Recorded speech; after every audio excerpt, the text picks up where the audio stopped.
বীরভূম জেলায় এবার বিধানসভার ভোটে একদম অন্য ছবি দেখা যাচ্ছে। কেউ করছেন রান্না, কেউ ঝরাচ্ছেন সরষে, আবার কেউ কাটছেন ছানি। এই ছবি দেখা যাচ্ছে বীরভূম জেলার বিভিন্ন বিধানসভা জুড়ে। এবং যেটা দেখতে পাচ্ছি আমরা, বীরভূমের ময়ূরেশ্বর বিধানসভার বিজেপি প্রার্থী দুধকুমার মণ্ডল, তিনি কিন্তু কার্যত সরাসরি সরষে ঝরাচ্ছেন একজন কৃষকের সঙ্গে। সেই ছবি দেখতে পাচ্ছেন এবং এই ছবি রীতিমতো সোশ্যাল সাইটে ভাইরাল হয়েছে। শুধুমাত্র সরষে ঝরাচ্ছেন তাই নয়, ছেলে কুলে করে রীতিমতো প্রচারে নেমেছেন বিজেপি প্রার্থী দুধকুমার মণ্ডল। দেখতে পাচ্ছেন সেই ছবি। এইভাবেই গ্রামে গ্রামে গিয়ে মানুষের সঙ্গে কথা বলছেন এবং ছেলে কোলে করে কিন্তু প্রচারও করছেন দুধকুমার মণ্ডল বিজেপি প্রার্থী। এবং এ নিয়ে কটাক্ষ করতেও ছাড়েনি তৃণমূলের বক্তব্য যে সরষের মধ্যেই ভূত, একটু সাবধানে থাকবেন। ভোটের সময় বিজেপি নেতাদেরকে দেখা যায়, অন্য সময় দেখা যায় না। এবং এ নিয়ে পাল্টা বিজেপি তরফ থেকে বক্তব্য দেওয়া হয়েছে, এটাই তাদের একটা প্রচারের ধরন। মানুষের সঙ্গে তারা থাকতে চায়, মানুষের সঙ্গে এইভাবেই তারা মিশে থাকতে চায়। ভোটের সময় ফল দেখা যাবে, বিজেপি তরফ থেকে পাল্টা দাবি করা হয়েছে। সরষে ঝরানো থেকে ছেলে কোলে নিয়ে প্রচার। এবার একটি ছবি দেখাচ্ছি, লাভপুর বিধানসভার বিজেপির প্রার্থী দেবাশিস উধা, তিনি কিন্তু রীতিমতো হাতে খুন্তি নিয়ে রান্না শুরু করেছেন। লাভপুর বিধানসভার বিজেপির প্রার্থী তিনি কিন্তু গ্রামে যাচ্ছেন, মানুষের সঙ্গে কথা বলছেন এবং প্রচারের ফাঁকে হাতে তিনি কিন্তু খুন্তি ধরে রান্নাও করছেন। সেই ছবি দেখা যাচ্ছে লাভপুর বিধানসভা জুড়ে। শুধু রান্না করাতেই থেমে যায়নি বিজেপির প্রার্থী, তিনি কিন্তু রীতিমতো আশীর্বাদ নেওয়ার জন্য একদম শটান মাটিতে বসে পড়ছেন। আবার অনেকেই অবাক হয়ে যাচ্ছেন, দেখতে পাচ্ছেন তিনি কিন্তু আশীর্বাদ নেওয়ার জন্য রীতিমতো মাটিতে বসে পড়েছেন এবং তিনি তার পরিচয় দিচ্ছেন। এই ছবি দেখা যাচ্ছে লাভপুর বিধানসভা জুড়ে। পাশাপাশি আমরা আরেকটি ছবি দেখাবো, নানুর বিধানসভার বিজেপি প্রার্থী খোকন দাস, তিনি কিন্তু গরুর জন্য রীতিমতো ছানি কাটতে বসেছেন। সেই ছবি দেখতে পাচ্ছেন, একদম গ্রাম বাংলার ছেলে, তিনি এইভাবেই প্রচার করছেন। তিনি জানিয়েছেন এইভাবেই তিনি মাটির সঙ্গে মিশে থাকতে চান। কখনো তিনি মাঠে আলু কোড়াচ্ছেন, কখনো বা গরুর জন্য ছানি কাটছেন, বা কখনো বা ঘর ছোঁয়াচ্ছেন এবং বাঁশের বাতা তৈরি করছেন। এই ছবি দেখা যাচ্ছে নানুর বিধানসভার বিভিন্ন গ্রাম জুড়ে। এবং আজ প্রথম আমরা ঠিবা অঞ্চলের ঠিবা গ্রামে এসেছি। এখানে গ্রাম্য মন্দিরে আশীর্বাদ নিয়ে প্রচার শুরু করলাম। ঠিবা অঞ্চলের মধ্যে সব থেকে বড় সন্ত্রাস কবলিত এলাকা। আজকে এখানে যত লোক দেখছেন, এরা 95% ঠিবার গ্রামের লোক। এরা সাহস নিয়ে বেরিয়েছে, সন্ত্রাসকে উপেক্ষা করে বেরিয়েছে। জলের সমস্যা হয়নি, সমাধান করেনি। 15 বছর হলো তৃণমূলের, তারাও সমাধান করেনি।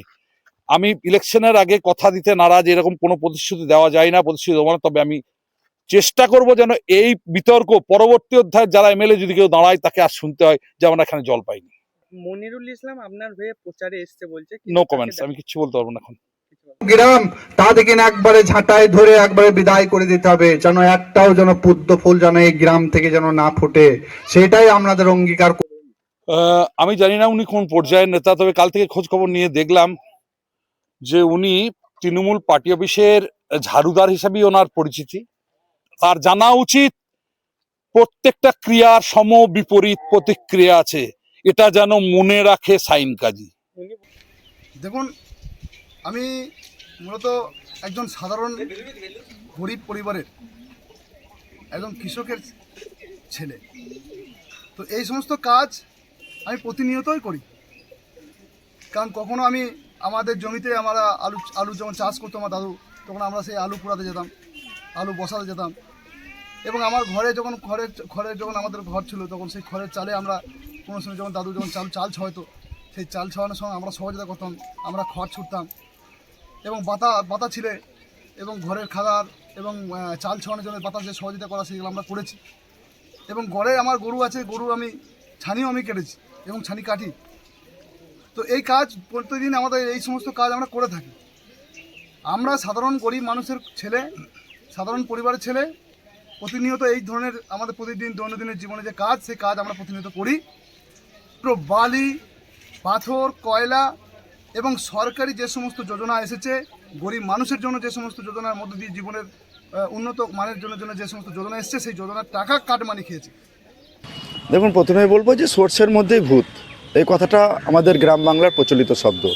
তা বিজেপি তো 5 বছর পরে ভূতের মতো একবার এসেছে, তো সেই নিয়ে তারা শস্য জমিতে থাকবে, ধান জমিতে থাকবে, আখের জমিতে থাকবে, এটা স্বাভাবিক। কারণ তারা মানুষের জন্য কিছু করেনি যে মানুষের কাছে যেতে পারবে। আর যিনি রান্নাবান্না করছেন, ভিডিওটা আমি দেখলাম, যে যিনি রান্নাবান্না করছেন কাঠের উনুনে, ওই যে সব কি সাথ সব কি বিকাশ করতে গিয়ে আজকে দেখুন মানুষ গ্যাস, সারা দেশে গ্যাসের জন্য হাহাকার, তো সেখানে কাঠের উনুনে রান্না করছে। দুদিন পরে হয়তো দেখবেন যে এই বিজেপি কোনোভাবে প্রচার করবে, যে পজিটিভনেস দেখাবে যে গ্যাস ছেড়ে দিয়ে কাঠের উনুনে রান্না করলে তার কী কী সুবিধা আছে। তো সেক্ষেত্রে এগুলো একটা কমেডি ব্যাপার, এগুলো হাস্যকর। আর কেউ যদি খড় কাটে, কোথাও কারুর আলু ভুইয়ে দেয়, কোথাও কাড়িয়ে দেয়, তো আমি বলবো যে যেহেতু 5 বছর তারা মানুষের পাশে থাকেনি, সারা বছর ধরে মমতা বন্দ্যোপাধ্যায়ের যে 80টির বেশি উন্নয়নের প্রকল্প, তাই নিয়ে দুয়ারে দুয়ারে, পাড়ায় পাড়ায়, গ্রামে গ্রামে, রাস্তায় রাস্তায়, শহরে শহরে আমাদের তৃণমূল কংগ্রেসের কর্মীরা, নেতারা, প্রার্থীরা সেইগুলোকে তুলে ধরে প্রচার করছেন। ওদের তো প্রচার করার মতো কিছু নেই। কি প্রচার করবে? নোটবন্দি? কি প্রচার করবে? দেশে গ্যাসের জন্য হাহাকার? কি প্রচার করবে? পেট্রোল ডিজেলের দাম বৃদ্ধি হয়েছে?